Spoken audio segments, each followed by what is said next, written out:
Nos encontramos en la Universidad Intercultural del Estado de Puebla, en la sexta sesión del Seminario Internacional Educación Intercultural a Nivel Superior. Es un honor poder entrevistar hoy a Víctor Manuel del Cid. Bienvenido. Muchas gracias. En su experiencia en Nicaragua y en diálogo con otros procesos interculturales, ¿cómo considera que se vincula la interculturalidad con el buen vivir o ese concepto del buen vivir en plenitud? Sí. Bueno, muchas gracias. La interculturalidad ha sido uno de los aportes más importantes de los pueblos indígenas. Entendida esta no como la simple relación entre culturas, que es el concepto más básico, sino la interculturalidad que tiene otras connotaciones, ¿no?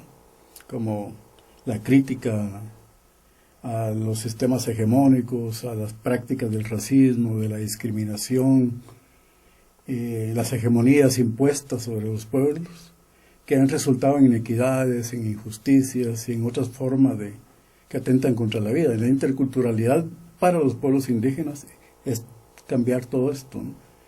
Tiene una connotación política, epistemológica, de convivencia, pero es crítica también, y es una crítica propositiva hacia una manera distinta de vivir.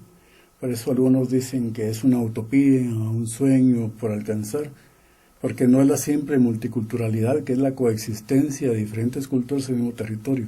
La interculturalidad, entonces, es una aspiración, pero es una aspiración que guía las luchas, las acciones de los pueblos y de otras instituciones educativas, universidades, movimientos indígenas que han asumido este pensamiento como una guía para crear sociedades distintas.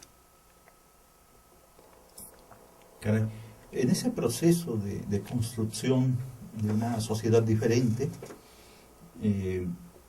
hay procesos exitosos como el de la Universidad Huracán,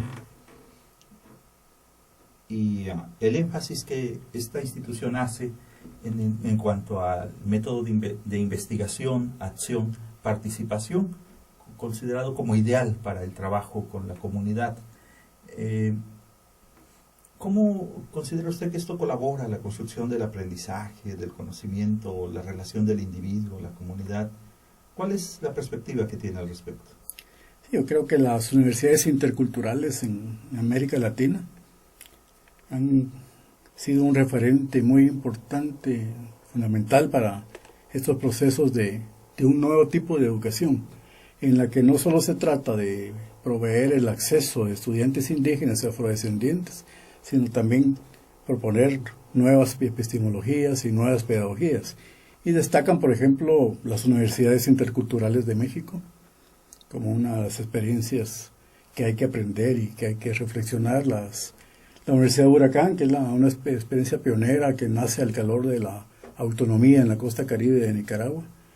Las iniciativas más recientes, como la Universidad Autónoma Intercultural del Cauca en Colombia, la UAIC, la Mauti Huasi en Ecuador, que es la Universidad de las Nacionalidades de los Pueblos Indígenas de Ecuador, y las universidades interculturales que surgen en el nuevo contexto boliviano, cuando se funda el Estado Plurinacional de Bolivia. Hay 3 universidades interculturales.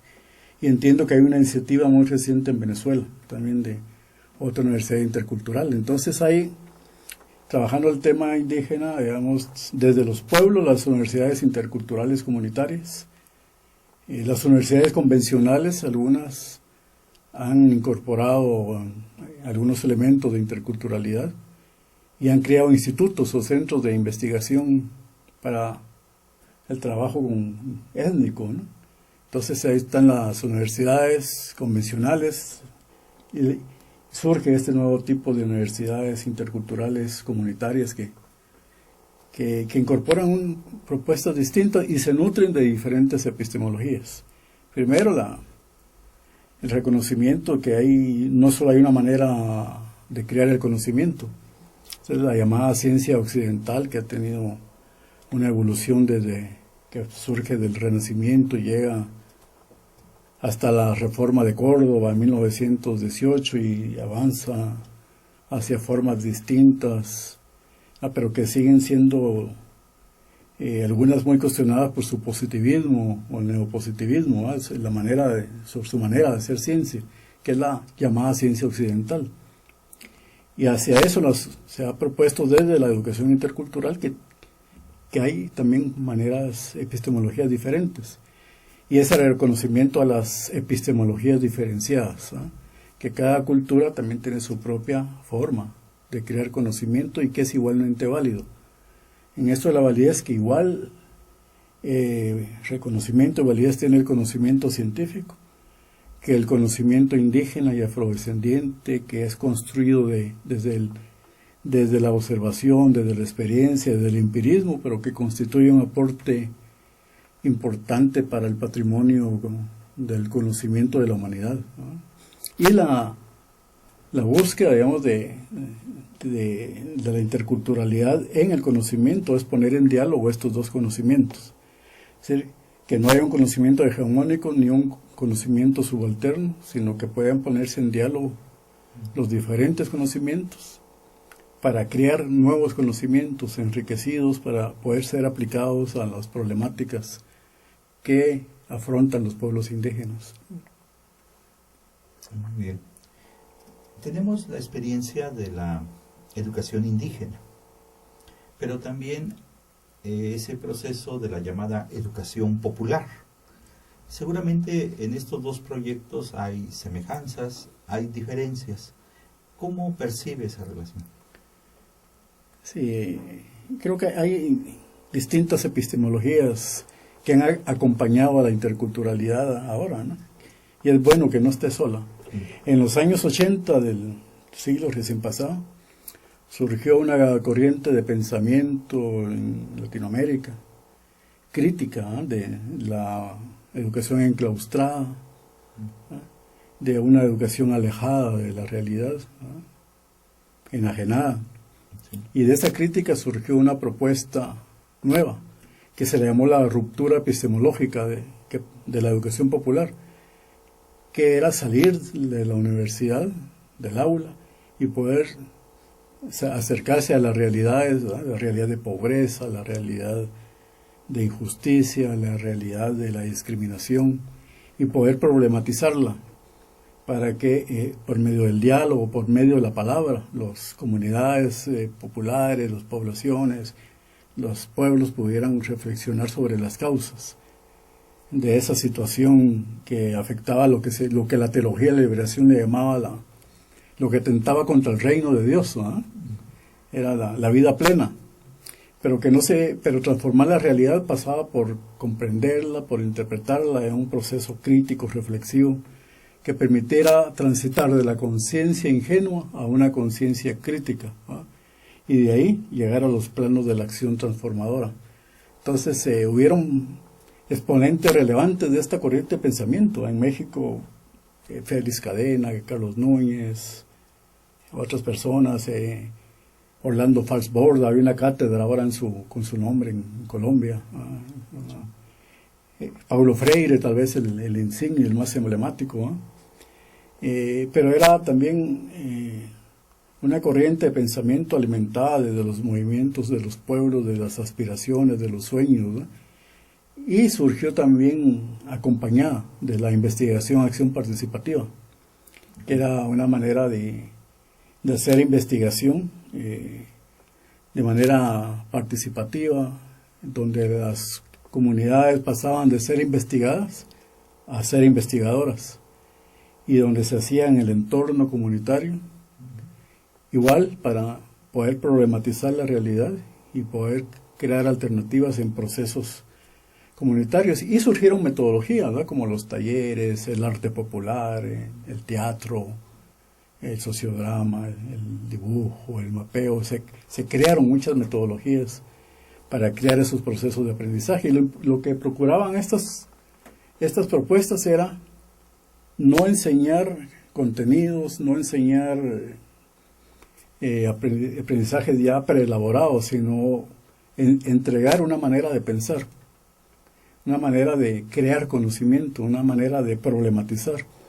De manera que lo que se estaba entregando era un método de pensamiento, ¿no? Más que libros, más que folletos, más que apegarse a currículos cerrados, estáticos, ¿no? Entonces era también la famosa crítica a la educación estática, bancaria, hacia la educación liberadora, ¿no?